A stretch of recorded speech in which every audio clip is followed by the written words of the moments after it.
What's on, ladies and gentlemen? My name's Ross, I like games, and today we're going to be having a little bit of a look at the top 10 Mars cards. That's right, ladies and gentlemen. We've not done a top 10 list, obviously. We are going to do a top 10 list for every house. I'm starting with Mars.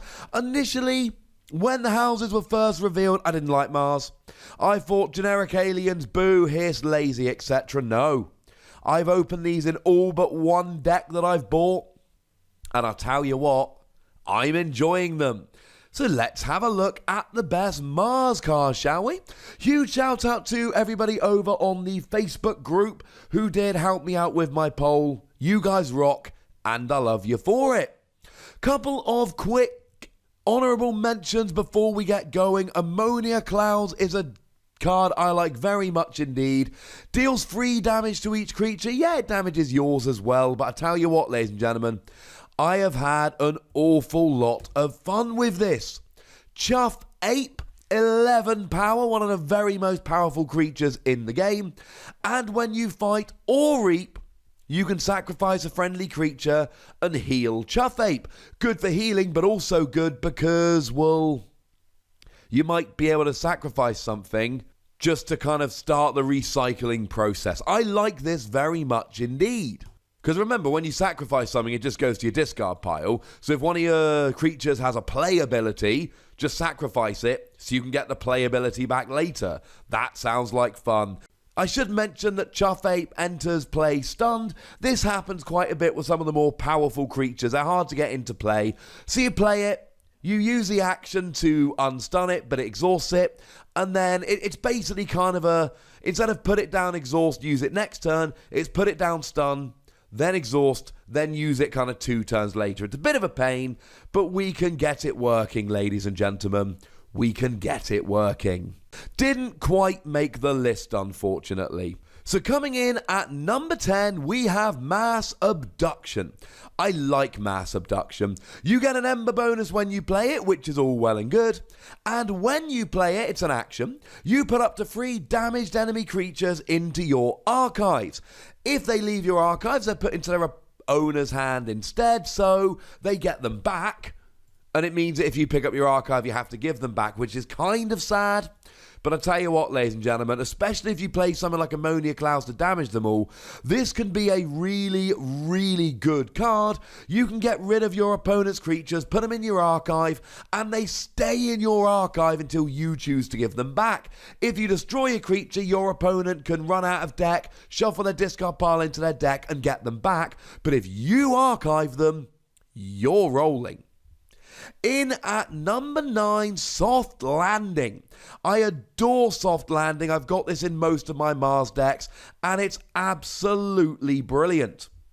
Soft Landing just says the next creature or artifact you play this turn enters play ready. You don't have to muck around exhausting them and then waiting a turn or all of that rubbish. No, ladies and gentlemen. You just get to play it down and immediately use a creature. And as you're going to see, there's some good creatures on this list. In at number 8, we have Key Abduction. Yeah, that's right, 2 cards of Abduction in already.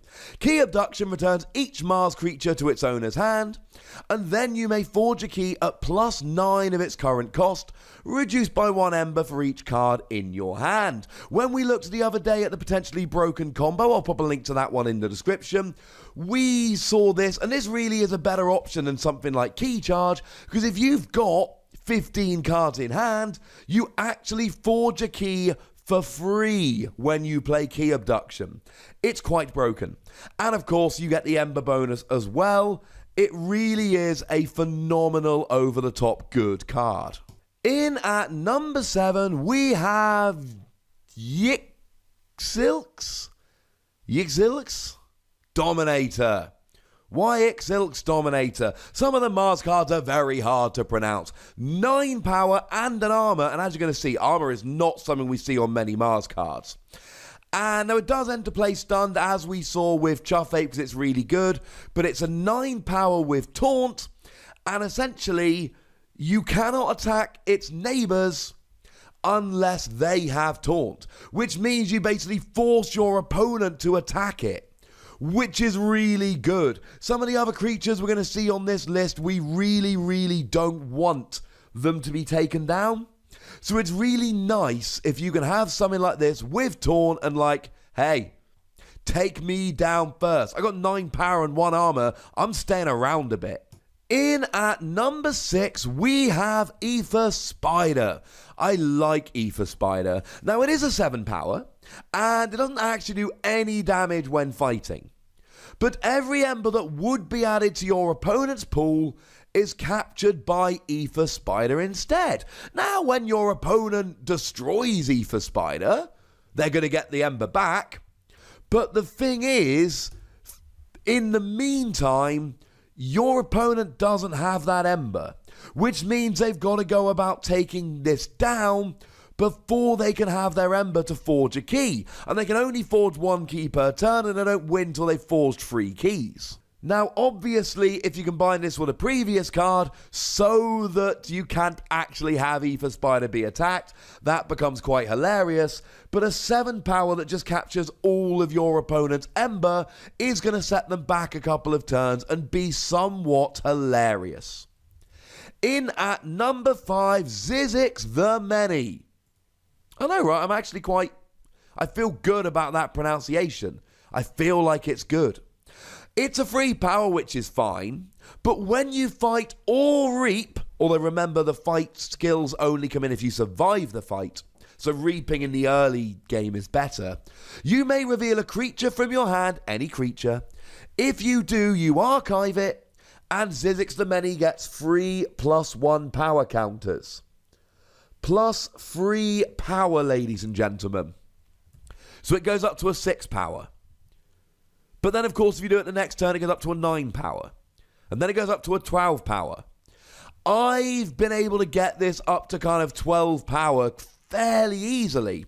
Because if you've got something with Taunt, like the Dominator we mentioned earlier, then you can keep this alive for a turn or two, and it just keeps getting better.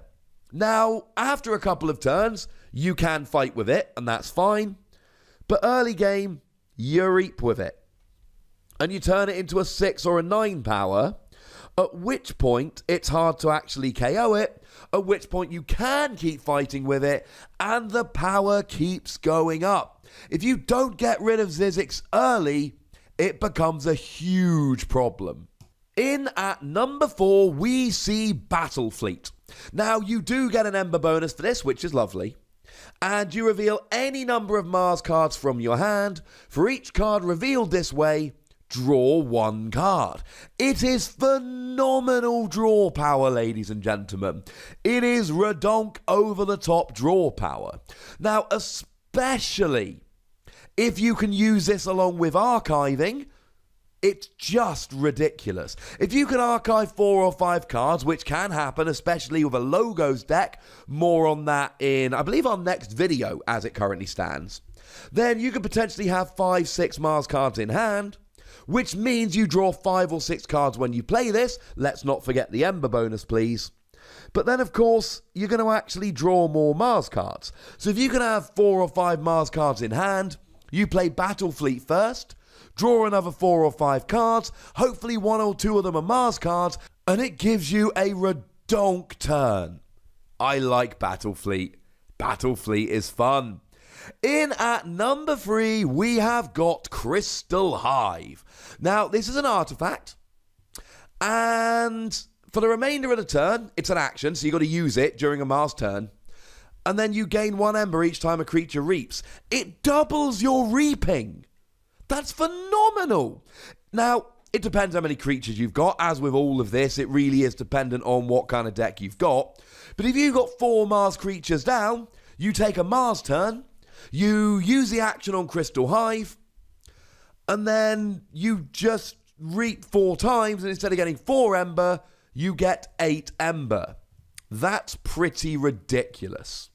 Now, when I put this poll up on Facebook, there were And then not huge differences between all of these cards. I mean, Crystal Hive and Battle Fleet were clearly 3 and 4. There was a little bit of a jump from the previous cards, but 1 and 2 were so clearly demarcated from the rest that we are going to keep it there. And the clear number 2 is John Smyth. What this does, it is a 2 power, which isn't great. But it's got elusive, so you've got to attack it twice in order to actually deal any damage, which means as long as you don't fight with it, it's probably going to stay on the field for a while, because your opponent has got to use 2 attacks to get rid of it. And then when you fight or reap, but as previously mentioned, you'll mostly be reaping here, you ready a non-agent Mars creature. Now you'll notice John Smyth is noted as an agent, so any Mars creature that doesn't have agent written next to Martian, you ready it. And what's great here is that when you ready it, you can fight, or you can reap, or you can use an action.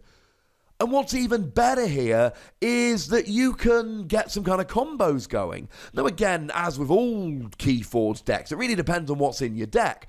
But imagine using a soft landing, playing a John Smyth, which goes into play ready, and then playing another Mars creature, which goes in exhausted, but then you reap with John Smyth to get the Ember and ready your other creature as well, and then that's just dumb. You're not supposed to be able to use these cards a turn they go down. They're supposed to go down exhausted.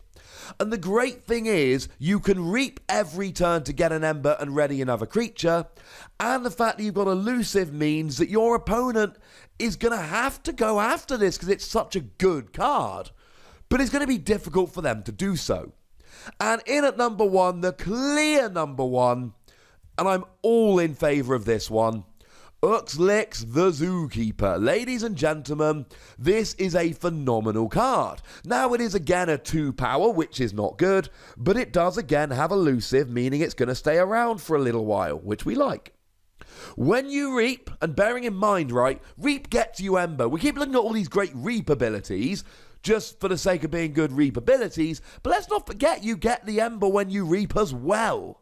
And what you do is put an enemy creature into your archives. Now, if you pick up your archive, at the beginning of your turn, you have a choice to pick up your archive or not. If you do, you pick up your whole archive, and then you have to give your opponent's creatures back. So Uxlyx is not really a great card if you're trying to rely on archiving. But if you're not relying on archiving for your own sake, this is ridiculous. Because you just archive your opponent's creatures. And as long as you don't end up picking up your archive, your opponent never gets those creatures back for the rest of the game. You just take them off the board entirely. And that's going to be frustrating for them. And again, it's got elusive. So your opponent has got to go after this, or else every turn you're getting an Ember and getting rid of one of their creatures. But you've got elusive, so they've got to use 2 attacks to get you here. And every turn you're taking out their best creature. And it doesn't matter what power it is, it doesn't matter if they've got elusive or any of that, because you just archive them straight away. Elusive doesn't matter, their power doesn't matter, you just get rid of them. It is an over-the-top great card that can completely swing matches by just taking your opponent's best creatures off the board for the game. It's a clear number 1. And that, ladies and gentlemen, is the top 10 Mars cards. Huge thank you again to everyone that joined in on the poll on the Facebook group. I really appreciate it. It made this video much more democratic, which I think we can all agree is quite good. But ladies and gentlemen, now it's over to you guys. Tell me which Mars creature is your favourite. Tell me your stories, because Keyforge, because you're playing the deck you got rather than building a deck, it really does lend itself to stories way more than other card games. Go nuts in the comment section, ladies and gentlemen, but please do remember the rule. Be nice, would ya? And then make sure you like this video, subscribe to this channel, and follow me on Twitter at the Wossy, where I ramble about Keyforge and other things.